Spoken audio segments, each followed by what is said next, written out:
اعوذ باللہ من الشیطان الرجیم بسم اللہ الرحمن الرحیم۔ السلام علیکم معزز سامعین، آج کی ہماری کہانی کا عنوان ہے ننھا دکاندار۔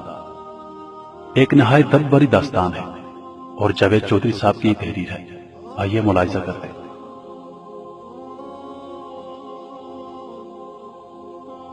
میں ایک گھر کے قریب سے گزر رہا تھا کہ اچانک مجھے گھر کے اندر سے ایک 10 سالہ بچے کے رونے کی آواز آئی۔ آواز میں اتنا درد تھا کہ مجھے مجبوراً گھر میں داخل ہو کر معلوم کرنا پڑا کہ یہ 10 سالہ بچہ کیوں رو رہا ہے۔ اندر داخل ہو کر میں نے دیکھا کہ ماں اپنے بیٹے کو آہستہ سے مارتی ہے اور بچے کے ساتھ خود بھی رونے لگتی ہے۔ میں نے آگے ہو کر پوچھا، بہن کیوں مار رہی ہو بچے کو جبکہ خود بھی روتی ہو ساتھ؟ اس نے جواب دیا کہ بھائی آپ کو تو معلوم ہے کہ اس کے والد اللہ کو پیارے ہو گئے ہیں اور ہم بہت غریب بھی ہیں۔ میں لوگوں کے گھروں میں مزدوری کرتی ہوں اور اس کی پڑھائی کا مشکل سے خرچ اٹھاتی ہوں۔ یہ کمبخت اسکول روزانہ دیر سے جاتا ہے اور روزانہ گھر دیر سے آتا ہے۔ جاتے ہوئے راستے میں کئی کھیل کود میں لگ جاتا ہے اور پڑھائی کی طرف ذرا بھی توجہ نہیں دیتا، جس کی وجہ سے روزانہ اپنی اسکول کی وردی گندی کر لیتا ہے۔ میں نے بچے اور اس کی ماں کو تھوڑا سمجھایا اور چل دیا۔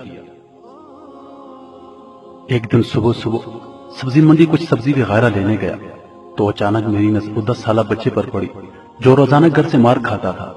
کیا دیکھتا ہوں کہ وہ بچہ منڈی میں پھر رہا ہے اور جو دکاندار اپنی دکانوں کے لیے سبزی خرید کر اپنی بوریوں میں ڈالتے ہیں تو ان سے کوئی سبزی زمین پر گر جاتی ہے۔ وہ بچہ اسے فوراً اٹھا کر اپنی جھولی میں ڈال لیتا ہے۔ میں یہ منظر دیکھ کر پریشانی میں مبتلا ہو رہا تھا کہ آخر چکر کیا ہے۔ میں اس بچے کو چوری چوری فالو کرنے لگا۔ جب اس کی جھولی سبزی سے بھر گئی تو وہ سڑک کے کنارے بیٹھ کر اونچی اونچی آواز لگا کر اسے بیچنے لگا۔ منہ پر مٹی، گندی وردی اور آنکھوں میں نمی کے ساتھ ایسا دکاندار زندگی میں پہلی بار دیکھا تھا۔ اچانک ایک آدمی اپنی دکان سے اٹھا جس کی دکان کے سامنے اس ننھے بچے نے اپنی دکان لگائی تھی۔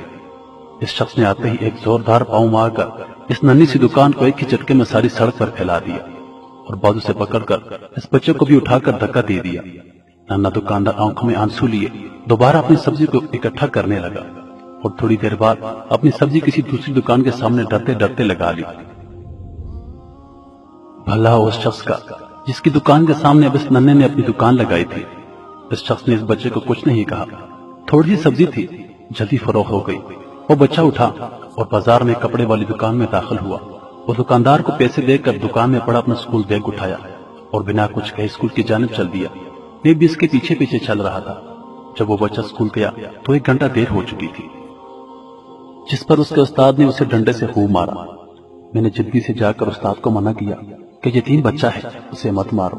استاد فرمانے لگے کہ سر یہ روزانہ دیر سے آتا ہے، میں روزانہ اسے سزا دیتا ہوں کہ ڈر سے اسکول ٹائم پر آئے اور کئی بار اس کے گھر پیغام بھی دے چکا ہوں۔ بچہ مار کھانے کے بعد کلاس میں بیٹھ کر پڑھنے لگا۔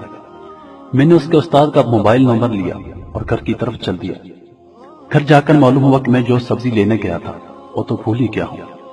حسب معمول بچے نے اسکول سے گھر آ کر اپنی والدہ سے بھی مار کھائی ہوگی۔ ساری رات میرا سر چکرا رہا تھا۔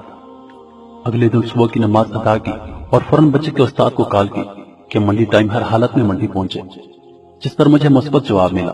سورج نکلا اور بچے کا اسکول جانے کا وقت ہوا۔ بچہ گھر سے سیدھا منڈی اپنی ننھی دکان کا بندوبست کرنے نکلا۔ میں نے اس کے گھر جا کر اس کی والدہ کو کہا کہ بہن میرے ساتھ چلو، میں تمہیں بتاتا ہوں کہ آپ کا بیٹا اسکول کیوں دیر سے جاتا ہے۔ وہ فوراً میرے ساتھ وہ یہ کہتے ہوئے چل پڑی کہ آج اس لڑکی کی میرے ہاتھوں خیر نہیں، چھوڑیں گے نہیں اسے آج۔ منڈی میں لڑکے کا استاد بھی آ چکا تھا۔ ہم تینوں نے منڈی کی 3 مختلف جگہوں پر پوزیشنیں سنبھال لی اور ننھی دکان والی کو چھپ کر دیکھنے لگے۔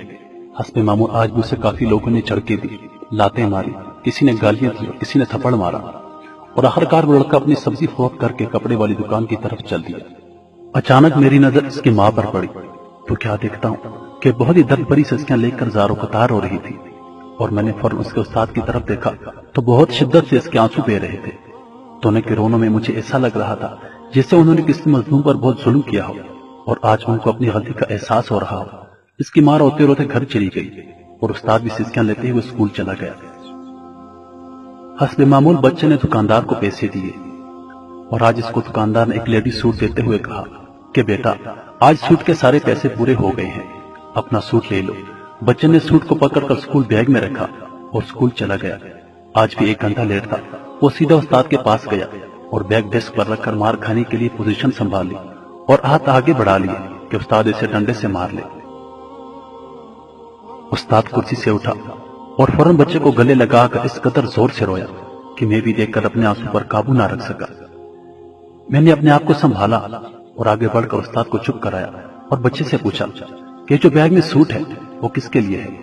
بچے نے جواب دیا کہ میری ماں امیر لوگوں کے گھروں میں مزدوری کرنے جاتی ہے اور اس کے کپڑے پھٹے ہوتے ہیں، اس کے پاس جسم کو مکمل ڈھانپنے والا کوئی سوٹ نہیں ہے، اس لیے میں نے اپنی ماں کے لیے یہ سوٹ خریدا ہے۔ یہ سوٹ اب گھر لے جا کر اپنی ماں کو دو گے؟ میں نے بچے سے سوال پوچھا۔ جواب نے میرے اور اس استاد کے پیروں کے نیچے سے زمین نکال دی۔ بچے نے جواب دیا، نہیں انکل جی، چھٹی کے بعد میں اسے درزی کو سلائی کے لیے دوں گا اور روزانہ تھوڑے تھوڑے پیسے جمع کر کے سلائی دوں گا، جب سلائی کے پیسے پورے ہو جائیں گے تب میں اسے اپنی ماں کو دوں گا۔